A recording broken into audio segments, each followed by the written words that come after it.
Iowa arts, they make all of our lives better. With us now we have Robin Paul. She is an artist and the owner of Madaus Gallery down in Winterset. And I love your work.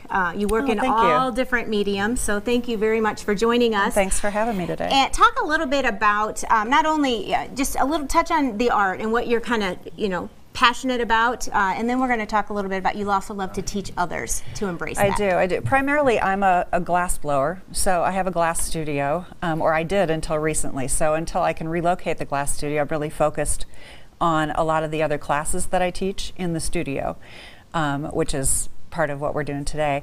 What draws you to the glass? Because I think I met you when you were doing stained glass. Yeah, I do stained glass, lamp working, bead making, glass blowing. It's just such an interesting medium to work in. It's a fascinating solid liquid material. There are so many different things that you can do with it. I know that's true of a lot of other mediums. It just speaks to me in a way. And that's what it's all about, kind of grabbing on to what does speak to you. And that you kind of help people navigate through that with what you teach. So talk about kind of the importance, because I know some artists are really more about just creating that art. You like to combine also creating your art and then also sharing that with others. I do. I think I learn a lot from my students, and as you explain a technique, you also learn more about it yourself. So I enjoy seeing what people do with the different mediums that I teach. I learn from them, learn different techniques. Sometimes they'll ask me, why can't I do this? And I'll say, well, I think we should try it and see what happens. So you don't know until you try, exactly, right? Exactly. Okay. And this weekend, you're going to help teach people about painting with wool, which I'm really excited about. Felting isn't something, I dabble in a lot of different things too, but felting isn't something that I've done a lot with. So talk about just the whole we're painting with wool. Right. So it's a relatively simple process. I have a little sample here you can look at. Basically, what we're doing is we're finding a piece that we can use as a background. I just picked a basic dark blue because it has good contrast, and we're using so these are just felt squares that you would find at any hobby shop. I know we do a lot of kids projects with these inexpensive felt squares, so these are great for a backdrop. You can use old clothing. If you have a piece of clothing that you like, an old sweater maybe that you want to repurpose, you can use that as your background. And then basically what we're doing is using different types of wool as your paint. So your texture comes from wool roving, which is the loose wool. And this is the type of material that you would typically find at a yarn shop, and correct? And you probably have scraps. If you're any kind of crafter, you have scraps of yarn or different material that you could use.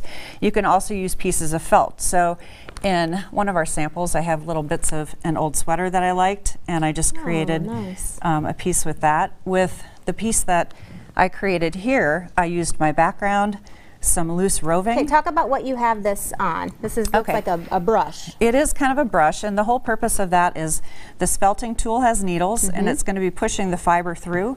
So as you push the needles through, you can kind of see it pushes the fiber through. Okay. And all this does is protect your work surface and your needles. So you could also use an old towel if you wanted to do that.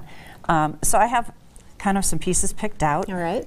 And laid out similar to the sample that I have here. And all I'm doing, this is very therapeutic. I was just going to say, we were just talking about stress and all of that, so here's another way to...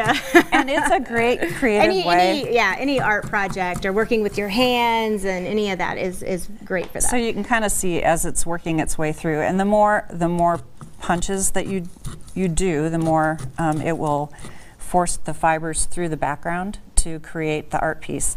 So I have several pieces that we can look at that are finished. You can do something very abstract like this and really work with the chunky textures, leave things raised if you want to do that. So when you're working with these, you can keep them intact where they're kind of intertwined or rolled together, and then also kind of where you're stretching them apart. Yes. The fibers. Yeah, and there's, like I said, the color and texture comes from the fiber itself. So if you have really interesting wool or some of these little pieces here that have crimps in them, you can use those, and that texture is going to be on your background. So it actually creates that same texture. But you can get something very realistic. I did some botanical pieces here that look more realistic. And you can tell some of them you've felted more than others. So it just depends on what kind of a look you're going for. Right. You can actually see quite a bit more of the fibers through the background here. And then you can do something, this is more crafty, but we have Valentine's Day coming up, so this is a piece of an old sweater that I used, and it's a little more raised. You might not be able to see that, but it's a little more raised there. This one was done with yarn, and the more that you force through, again, you get a pattern in the background too. And so that's going to stay. So there isn't another step that you have to do to make sure that all those fibers stay intact in there. No, it's integrated fully into the background. You can take some of these little pieces. I often will cut these down and make cards out of them. Oh, I was just going to say, now what are some of the ways then you can use the pieces that you've felted? Or you could take this and cut around the edges and use it as an applique. Okay. So that's another application for it. Typically I do art pieces with them, so more of a put them in little a frame. Okay. Yep. So basically what you're doing is choosing your palette out of the wool, arranging it, and then attaching it. And if you're wanting to work on something that's of larger scale, you're going to have that same, but you're just going to move it around on whatever you're felting onto, correct? Right. Because you could do some really large pieces as well. You can, and there's a larger punch tool that you can use. If you want to get detail, though, this is kind of the right size to use. Okay. So, and feel free if you want to try that. I want to give it a shot here. It's definitely therapeutic to push this and fiber there's no through. right or wrong way to go about doing it. No, you're it's just whatever kinda, you and you're wanna putting your create. colors together. You don't have to have a finished design in mind. You can kind of just let the layering and see what happens. It's more just for fun. It's more just for fun. You're going to create whatever you want to create with it, and you can use it however you want to use it. Like I said, abstract is really fun just to experience it and just to have fun with it. But you can kind of feel that look fiber at that. going And through. it changes that, when you set that on there and start to, that is awesome. And you can kind of see where the needles go through that background, so it looks almost like a cloud against the background there. And so you're going to be teaching this weekend on Sunday, correct? Correct. We're doing the Sunday Crafternoons. I'm partnering with, until I get a new studio, I am partnering with Covered Bridges Winery, and we have 4 sessions set up, 2 this month, 2 next month, that we're doing the fiber. This is the one that's kind of kicking that series off. Right. This Sunday we're doing the painting with wool. We've got a painting with chocolate, which is a reverse chocolate painting that we do. That's before Valentine's Day. We have a scarf class for shibori silk scarves, and then we have a marbling class that we're going to be doing. And each of the classes are about just a couple of hours long. Great thing to do on a Sunday afternoon, and it's winter. Right. And a great way to just learn something new and have fun with it. It doesn't have to be a masterpiece the first time. It just has to be an experience. So it'll give you an appreciation for some different types of art.